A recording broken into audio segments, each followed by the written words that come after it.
press the bell icon on the YouTube app and never miss another update. Sir नमस्कार। नमस्कार जी। Sir क्या नाम है आपका? मेरा नाम बीपी सिंह है। सर कहाँ से आए हो आप? मैं जगीरपुर लुधियाना के रहने वाला हूँ। सर संत रामपाल जी महाराज जी से नाम दीक्षा लेने से पहले आप क्या भक्ति साधनाएं करते थे? हम पहले बजरंग बली का पूजा करते थे।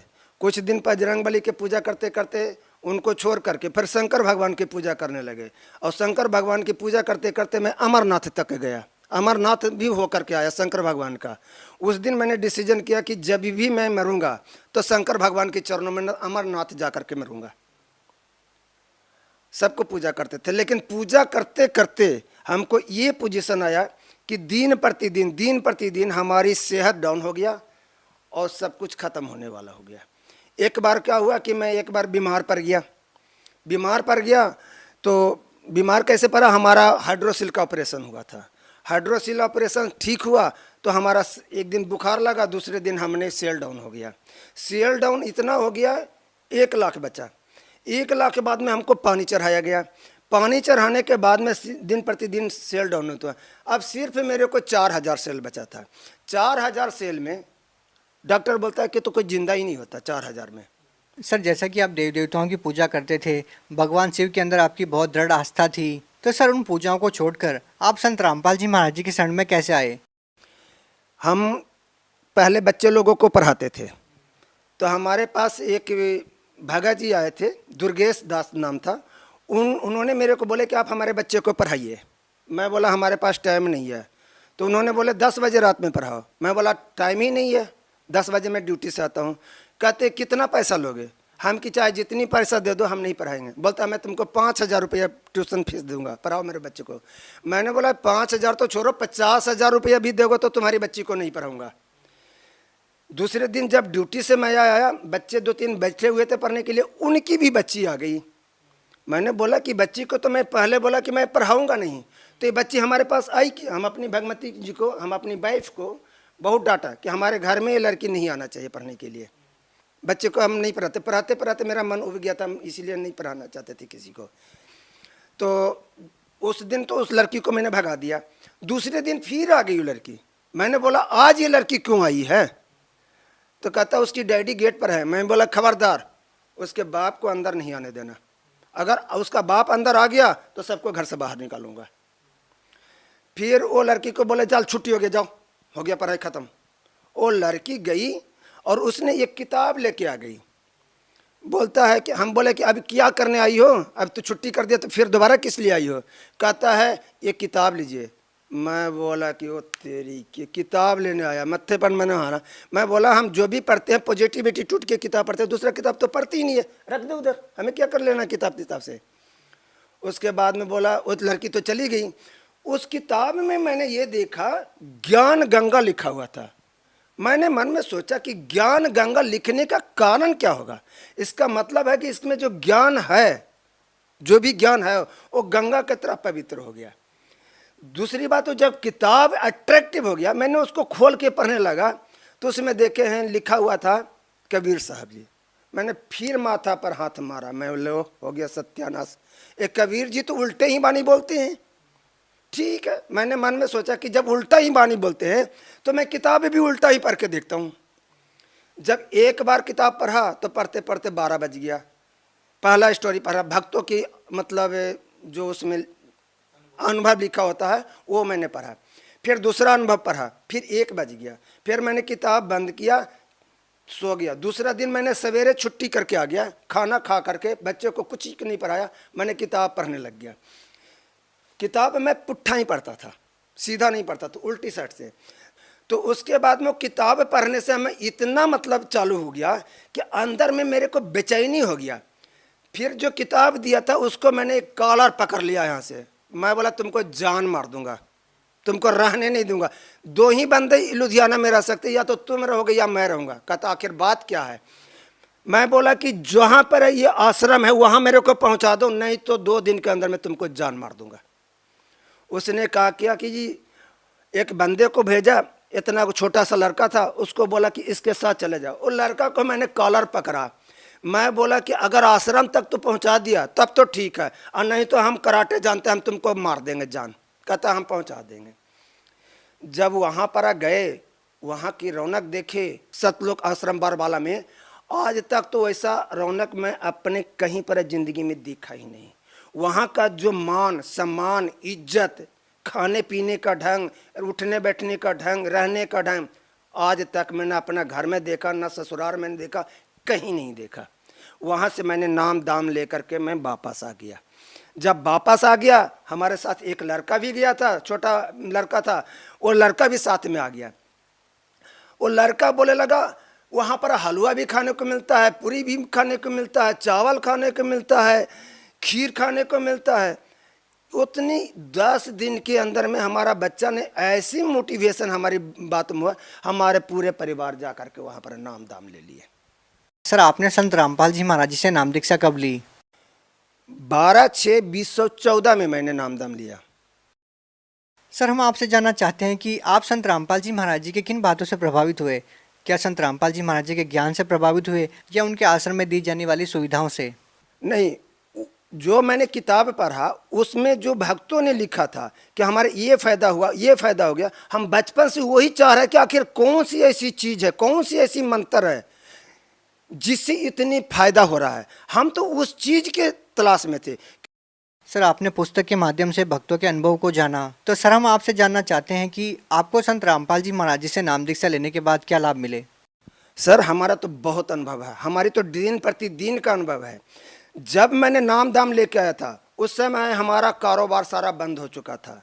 मैंने परमात्मा से अरदास लगा कि हे परमात्मा, इस धरती पर हमारे जितना गरीब बंदा आज तक ना तो कोई पैदा हुआ है, नहीं होगा। मैं 15-15 दिन तक रोटी नहीं खाता था, प्याज उबाल के खाता था, आलू उबाल के खाता था। लेकिन आप तो कह रहे हैं कि आप बच्चों को पढ़ाते हो। हम पढ़ाते थे, पैसा आता था, लेकिन वो पैसा हमारे घर में नहीं आ पाता था। उस डॉक्टर को चले जाता था, कभी उस डॉक्टर को चला जाता था। जो भी पैसा आता था, पैसा आने से पहले डॉक्टर के पास जाने के लिए एस्टिमेट बन जाता था। तो सर क्या लाभ हुआ? सर लाभ ये बता हुआ कि सबसे पहले हमारी हाइड्रोसिल का ऑपरेशन हुआ। हाइड्रोसिल ऑपरेशन के बाद 1 महीना तक मेरा टाका ही नहीं काटा। दूसरी बात है कि जब टाका सही हुआ उसके बाद में हमारे बीमार पड़ गए और हमारा शरीर का सेल डाउन हो गया। सेल इतना तक डाउन हो गया, इसी cancer hospital, Ludhiana cancer hospital में मेरा साउंड डाउन हुआ था कि डॉक्टर भी बोल दिया था कि सुबह तक ये आदमी मर जाएगा।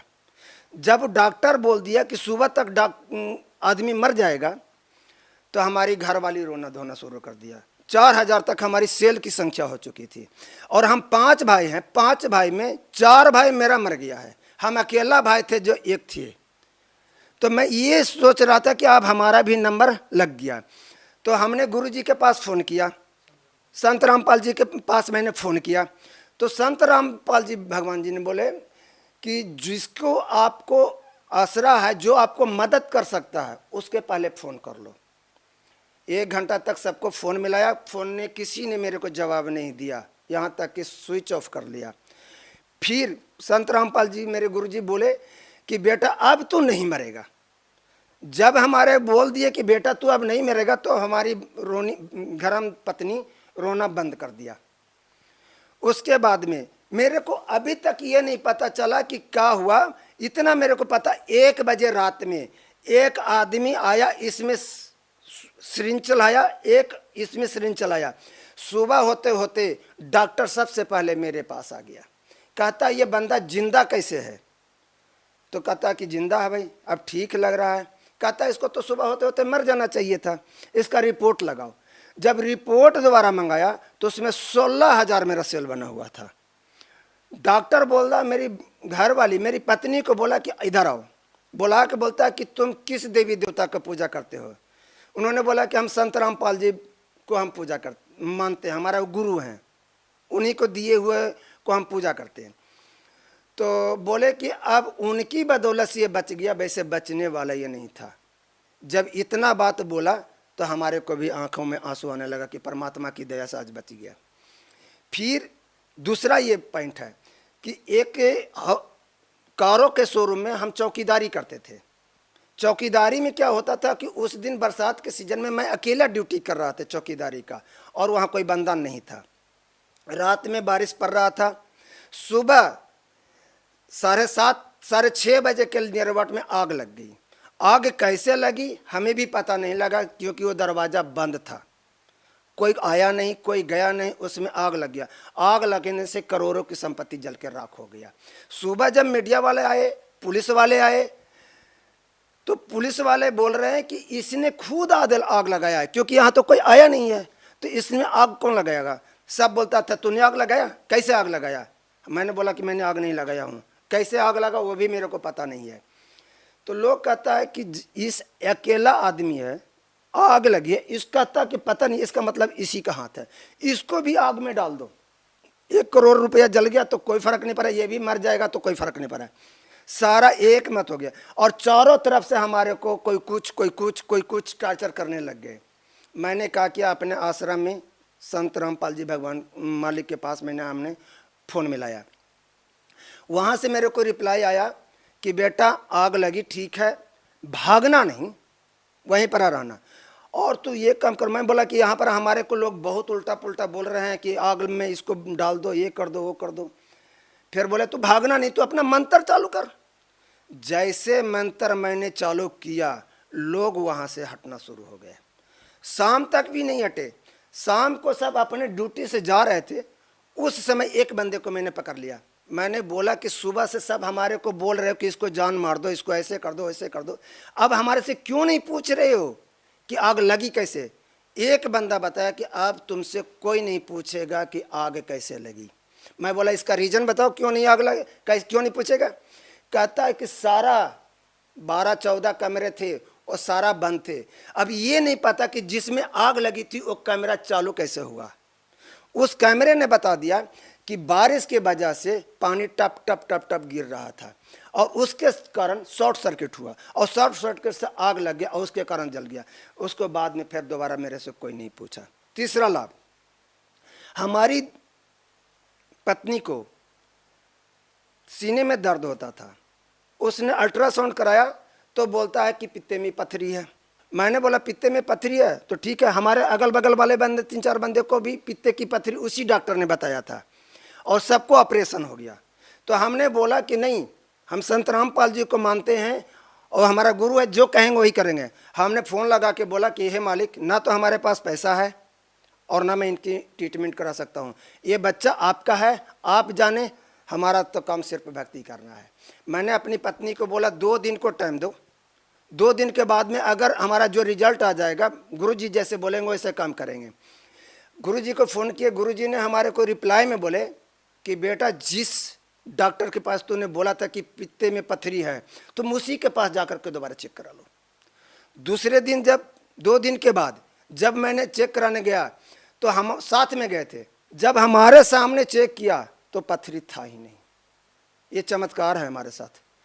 तीसरी बात, हम अपने घर में जब बारिश होता था, चौथा पॉइंट बता रहा हूं, जब बारिश होता था चारों तरफ से पानी चूता था, इतनी घर में पानी हो जाती थी, दिन भर पानी ऐसे ऐसे उपजते रहते थे। मैंने एक बार अरदास लगा कि हे मालिक, हमारे पास तो रहने के लिए भी जगह शरण नहीं है। उसी 2 महीने के अंदर में लेंटर पड़ गया, घर बन गई। दूसरी बात है, जब गर्मी का मौसम आता था, किसी दूसरे के घर से हम बर्फ़ मांगते थे। एक दिन मेरा लड़की मांगने गया कि भाई हमारा पानी पीने का मन था, थोड़ा सा बर्फ़ दे दो। उस लड़का ने बात क्या कहा, आज लाइट था, ऐसे बोला। उसके थोड़े दिन के बाद में मैंने अपने घर में एक फ्रिज लेके आ गया।